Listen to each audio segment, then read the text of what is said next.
ফিরে এলাম বিরতির পর। আপনারা দেখছেন নিউজ ভ্যানগার্ড, আর নিউজ ভ্যানগার্ডে এই মুহূর্তে সবচেয়ে বড় খবর যেদিকে আমরা চোখ রাখছি। কিছুক্ষণ আগে প্রয়াত হয়েছেন পশ্চিমবঙ্গের প্রাক্তন মুখ্যমন্ত্রী বুদ্ধদেব ভট্টাচার্য। আমরা এই খবর পেয়েছি। আমরা এই মুহূর্তে বিস্তারিত জানাবার আগে সরাসরি আমরা কথা বলার চেষ্টা করব। জিতেন্দ্র চৌধুরী আমাদের সঙ্গে টেলিফোন লাইনে ছিলেন, ওনার সঙ্গে আমরা কথা বলার চেষ্টা করব এবং ওনার কাছে কি খবর রয়েছে আমরা সেটা জানবো। তারপর আপনাদের অবশ্যই আমরা বিস্তারিত জানাবো। জিতেন্দ্র চৌধুরী আমাদের সঙ্গে রয়েছেন। জিতেন্দ্রবাবু, আপনি শুনতে পাচ্ছেন আমাকে? হ্যাঁ, শুনতে পাচ্ছি। আমরা জানতে পারলাম কিছুক্ষণ আগে প্রয়াত হয়েছেন বাংলার প্রাক্তন মুখ্যমন্ত্রী বুদ্ধদেব ভট্টাচার্য। আপনার কাছে কি খবর রয়েছে? আমিও নিউজ ফ্ল্যাশ দেখছি, এখনো অন্য সেরকম চ্যানেলগুলো খোঁজার চেষ্টা করছি, কিন্তু আমার এখানে টিভি নেই। তবে নিউজ ফ্ল্যাশে এটা কনফার্ম করেছে 80 বছর বয়সে Buddhadeb Bhattacharya chief minister passes হয়ে। জিতেন বাবু, বিশেষ করে রাজনৈতিক মহলে শোকের ছায়া নেমে এসেছে। বুদ্ধদেব বাবুর না থাকাটা বামফ্রন্টের জন্য বিশেষ করে কতটা ক্ষতি হয়ে গেল? না, শারীরিক ভাবে বুদ্ধদেব ভট্টাচার্য সক্রিয় রাজনীতিতে বহুদিন ধরে ছিলেন না, যদিও সময়েতে তার সাধ্যমতো বুদ্ধি পরামর্শ দেওয়ার এটা দিতেন, এবং বুদ্ধি পরামর্শ দিতে না পারলেও উনি জীবিত আছেন, এটাই আমাদের মনোবলের অন্যতম একটা উৎস ছিল। তো স্বাভাবিক এখন একেবারে তিনি সেরকম ভাবে সক্রিয় রাজনীতি থাকতে না পারলেও শারীরিক কারণে তার উপস্থিতি আমাদের যে মনোবল দিত সেখানে শূন্যতা তৈরি হলো। এটা আমাদের মনোবলের দিক থেকে একটু ঘাটতি হবেই, কিন্তু এটা প্রকৃতির নিয়ম, মানুষকে একবার চলে যেতে হবে। কিন্তু সেই জায়গায় পার্টি মানসিক দিক থেকে আগে থেকেই প্রস্তুত ছিল, আগামী দিনও এখনো আছে, আগামী দিনও থাকবে, এবং সম্মিলিত ভাবে এটা পুষিয়ে নেওয়ার জন্য চেষ্টা হবে। কিন্তু এর জন্য শুধু বামপন্থী রাজনীতি না বা communist party of India, Marxist, শুধু এই দল বা আমাদের জোটই ক্ষতিগ্রস্ত তা না। বুদ্ধদেব ভট্টাচার্য হলো আমাদের দেশে যে রাজনীতিতে সততা, নৈতিকতার প্রতীক। কাজে এই লোকগুলো আজকের দিনে রাজনীতিতে যেরকম ভাবে অপরাধ এবং নানা ধরনের অনৈতিকতা আসছে, এই কালো টাকা, রিগিং ইত্যাদি, সেই ক্ষেত্রেতে একটা তার একটা অবসান হলো একটা যুগের। জিতেনবাবু, জ্যোতি বসু, অনিল বিশ্বাসের পর এবার বুদ্ধদেব ভট্টাচার্য। পশ্চিমবঙ্গ বামফ্রন্ট বা ভারতবর্ষের বামফ্রন্ট, এখানে বিশেষ করে পশ্চিমবঙ্গ বামফ্রন্ট কতটা শূন্য হলো বলে আপনি মনে করেন? আমি সে কথাই বললাম যে বুদ্ধদেব ভট্টাচার্য অসুস্থ হওয়ার পর শারীরিকভাবে তিনি তো কোনো প্রোগ্রামে উপস্থিত থাকার তার পক্ষে সম্ভব ছিল কখনোই ছিল না, কিন্তু তারপরও মাঝে মধ্যে নানা ইস্যুতে তিনি বুদ্ধি পরামর্শ দিতেন, বা তার জীবিত থাকা তিনি সেরকম সক্রিয় না হলেও এটা আমাদের আত্মবিশ্বাসের একটা উৎস ছিল। তো এই ক্ষেত্রেতে তার শূন্যতা এই উৎসটাকে একটু কি বলে এটা শূন্যতা আসলো।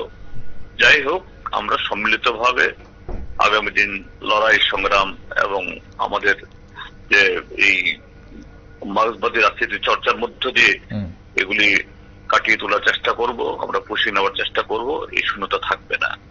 জিতেন বাবু, একটা শেষ প্রশ্ন আপনার কাছে। বুদ্ধদেব ভট্টাচার্য প্রয়াত হয়েছেন, ত্রিপুরার সঙ্গে বুদ্ধদেব বাবুর সম্পর্ক কেমন ছিল? হ্যাঁ, তিনি যখন যুব নেতা ছিলেন, পরবর্তী সময়েতে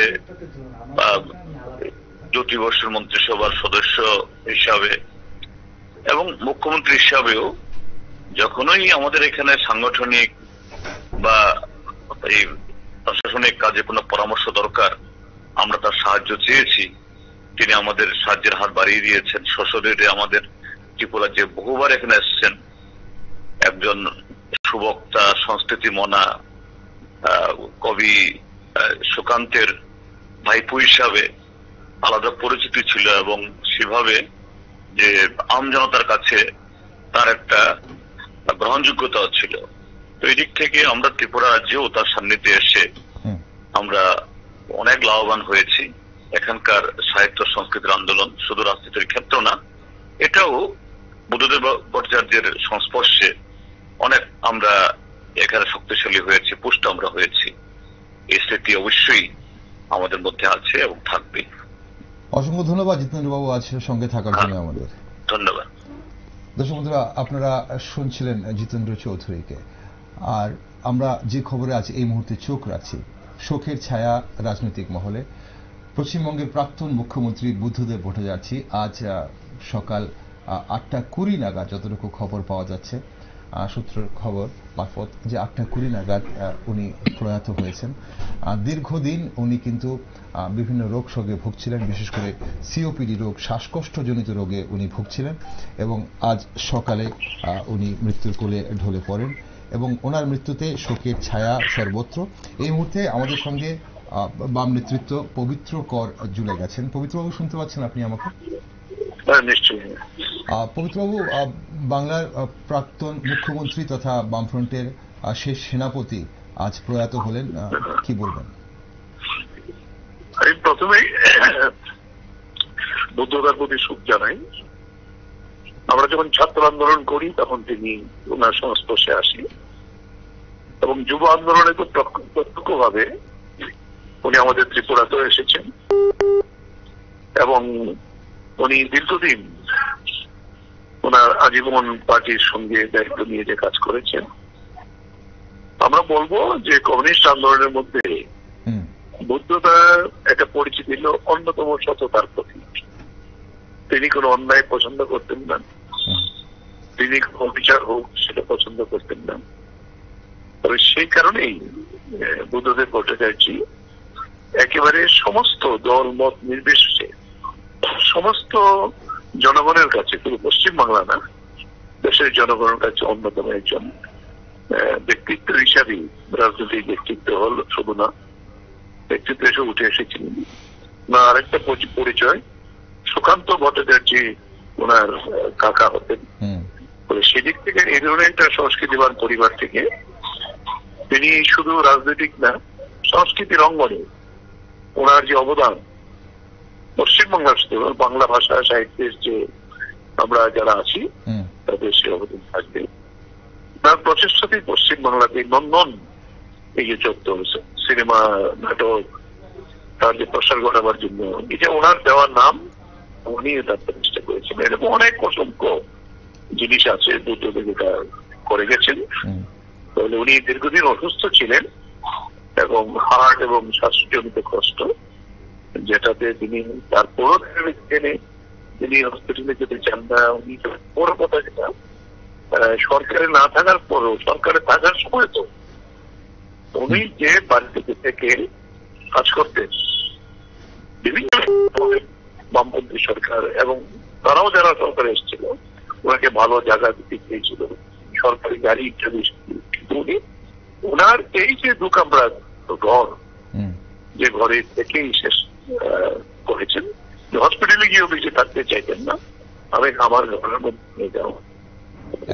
ওনার অবদান এটা রাজনৈতিক ইতিহাসে শুধু কমিউনিস্ট আন্দোলন ইতিহাসে আমাদের প্রতীক্ষিত।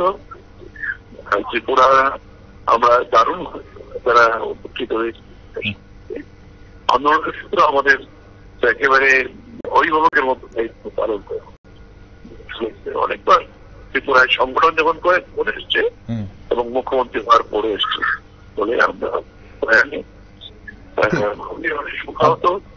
এবং ওনার যে লক্ষ্য, উনি যেভাবে কমিউনিস্ট আন্দোলনকে সমস্ত সাধারণ মানুষকে নিয়ে গেছে, এই লক্ষ্যে ওদের কাজ করা হবে আমাদের প্রয়াস দিবসে আমাদের সকলের সফল। একদম একদম পবিত্রবাবু, ওনার মৃত্যুতে পশ্চিমবঙ্গের বামফ্রন্টে একটা শূন্যতা তো নিশ্চয়ই তৈরি হয়েছে, বা ওনার শেষ বয়সে উনি সক্রিয়ভাবে উনি অংশগ্রহণ করতে পারেননি পার্টির বিভিন্ন কর্মসূচিতে, কিন্তু তারপরেও ওনার উপস্থিতি নিশ্চয়ই উদ্বুদ্ধ করেছে পার্টি কর্মীদের। এই মুহূর্তে ওনার না থাকাটা কতটা মানে শূন্য হলো পশ্চিমবঙ্গের জন্য বিশেষভাবে?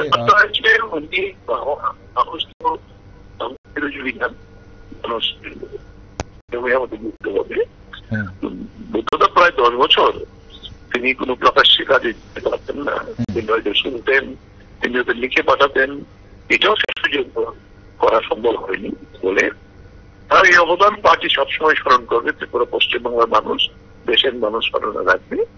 ফলে সেদিক থেকে কমিউনিস্ট আন্দোলনে এবং শূন্যতা হয় না, একজন কেউ এগিয়ে আসবে, এই দায়িত্ব গ্রহণ করবে। এটা তো একটা আদর্শের প্রাণী আমরা এসেছিলাম সবাই, এই আদর্শকে জিয়ে রাখে, এই দুটোটাকে জিয়ে রাখা আমাদের। অসংখ্য ধন্যবাদ পবিত্রবাবু আজ সঙ্গে থাকার জন্য। দর্শক বন্ধুরা, আপনারা শুনছিলেন আমাদের সঙ্গে বাম নেতৃত্ব পবিত্র করছিলেন। আর এই মুহূর্তে আপনাদের জানিয়ে রাখি যে শোকের ছায়া পাম এভিনিউ জুড়ে শোক জ্ঞাপন পশ্চিমবঙ্গের মুখ্যমন্ত্রী মমতা বন্দ্যোপাধ্যায়েরও। প্রয়াত হলেন বাংলার প্রাক্তন মুখ্যমন্ত্রী বুদ্ধদেব ভট্টাচার্য। 80 বছর বয়সে উনি মৃত্যুবরণ করেন। শ্বাসকষ্টজনিত রোগে, ওনার হার্টের সমস্যা ছিল এবং শ্বাসকষ্টজনিত রোগে উনি ভুগছিলেন। পাশাপাশি আপনাদের জানিয়ে রাখি 2021 সালে কিন্তু উনি করোনা ভাইরাসেও আক্রান্ত হয়েছিলেন। 2000 থেকে 2011 সাল অবধি উনি কিন্তু মুখ্যমন্ত্রী ছিলেন পশ্চিমবাংলার, এবং আজ সকাল 8:20 নাগাদ উনি প্রয়াত হয়েছেন। আমাদের সঙ্গে আমাদের আজকের যিনি অতিথি রয়েছেন, গেস্ট রয়েছেন, সঞ্জীব দেব রয়েছেন, রাজ্যের বিশিষ্ট এবং বরিষ্ঠ সাংবাদিক। সঞ্জীববাবু, বুদ্ধদেব ভট্টাচার্য ত্রিপুরার সঙ্গে কি স্মৃতিচারণ হয়? ত্রিপুরার সঙ্গে আপনাদের অনেকবার এসছেন ত্রিপুরাতে উনি অনেকবার এসছেন সাংবাদিক হিসেবে। আমরা ওনার সঙ্গ পেয়েছি, ওনার সঙ্গে কথা বলার বা সাংবাদিক সম্মেলনে উপস্থিত থাকার সুযোগ আমাদের ঘটেছে। আমরা বিভিন্ন রকম প্রশ্ন করেছি এবং দেখেছি উনি সব প্রশ্নেরই জবাব দেওয়ার চেষ্টা করতেন, এবং আমরা যখন কোনো প্রশ্নের জবাব দিতে যদি ওনার কাছে তাৎক্ষণিক তথ্য নেই, উনি সেটা বলে দিতেন যে আমরা এটা পরবর্তী সময়ে বলা হবে, বা এই তো এখন তথ্যটা নেই, এড়িয়ে যেতেন না, তিনি বলে দিতেন যে আমরা এই তথ্যটা নেই এখন, এটা আমরা বলে দিয়েছেন। এরকম আমি পেয়েছি, আমি অন্তত একবার অন্তত এটা আমার স্মৃতি আছে যে উনি সিপিএম পার্টি অফিসে একটা সাংবাদিক সম্মেলনে আমরা প্রশ্ন করছিলাম, তিনি তখন এইভাবে স্পষ্ট বলে দিয়েছেন যে এই তথ্য আমার কাছে এখন নেই, আমি এখন এই নিয়ে কোনো মন্তব্য করতে পারবো না। এইরকম একটা আমার অভিজ্ঞতা, নিজের অভিজ্ঞতাই বললাম। এবং আমরা আরো বিভিন্ন সময় ওনার ভাষণ শোনাটা তো একটা বেশ অত্যন্ত আনন্দদায়ক ছিল। ওনার ভাষণ শোনাটা খুব অত্যন্ত সুন্দর সুমধুর ভাষায় উনি বক্তব্যটা পেশ করতেন। সেই স্মৃতিটা আমাদের কাছে একটা সম্পদ হিসেবেই থাকবে। বুদ্ধদেব ভট্টাচার্যের মতো একজন নেতার সান্নিধ্যে আসার সুযোগ হয়েছে সাংবাদিকতা করার সুবাদে, এটা বড় স্মৃতি নিশ্চয়ই আমাদের কাছে সম্পদ হয়ে থাকবে। এবং এই যে ওনার মৃত্যুতে পশ্চিমবঙ্গের এখন যারা প্রবীণদের মধ্যে অনেকেই আর নেই। জ্যোতি বসু, অনিল বিশ্বাসের পর শেষ সেনাপতি, বাংলার শেষ সেনাপতি, যেখানে বামফ্রন্টে বুদ্ধদেব ভট্টাচার্য প্রয়াত হলেন। এখন নবীন প্রজন্ম আসছে, এগিয়ে আসছে, কিন্তু পশ্চিমবঙ্গের বামফ্রন্টের জন্য বা পশ্চিমবঙ্গর বামফ্রন্ট রাজনীতি পার্টির জন্য কতটা ক্ষতি হলো বলে আপনি মনে করেন? বাম আন্দোলন পশ্চিমবঙ্গে ইদানিংকালে গত 10 বছর বা 15 বছর ধরেই তো একটা চরম সংকটের মধ্য দিয়ে যাচ্ছে বলতে হবে। সেই ইয়েটা নেই। এই সময়ে বুদ্ধদেব ভট্টাচার্য যদি সক্রিয়ভাবে থাকতেন তাহলে হয়তো বামপন্থীরা আরো বেশি তার কাছ থেকে পরামর্শ পেতে পারতেন, তার কাছ থেকে ইয়ে পেতেন, তারা উৎসাহ পেতেন। কিন্তু বুদ্ধদেব ভট্টাচার্যের অনুপস্থিতিতে তারা নতুন নেতৃত্ব এখন কতটা ধরতে পারবেন, আগামী দিন নতুন নেতৃত্ব উঠে আসতে পারবে কিনা, সেটাই হচ্ছে সবচেয়ে বড় প্রশ্ন। একটা শূন্যতা তো নিশ্চয়ই তৈরি হবে, একটা শূন্যতা তো নিশ্চয়ই তৈরি হবে। এটা একদম। অসংখ্য ধন্যবাদ সঞ্জীব বাবু, আজ আপনি আমাদের সঙ্গে ছিলেন, আজ অনেকক্ষণ আপনি সময় দিলেন, এবং আমরা নির্বাচনের, পঞ্চায়েত নির্বাচনের নানান খবরে চোখ রাখছিলাম, এবং তার মধ্যে এই শোকের খবর প্রাক্তন মুখ্যমন্ত্রী, পশ্চিমবঙ্গের প্রাক্তন মুখ্যমন্ত্রী বুদ্ধদেব ভট্টাচার্যের জীবনাবসান এবং ৮০ বছর বয়সে ওনার আজ সকাল ৮:২০ নাগাদ মৃত্যু হয়। আমরা সেই খবরে চোখ রাখছি। এই মুহূর্তে নেব একটা ছোট্ট বিরতি। আপনার সঙ্গে থাকুন, দেখতে থাকুন শুধুমাত্র নিউজ ভ্যানগার্ড।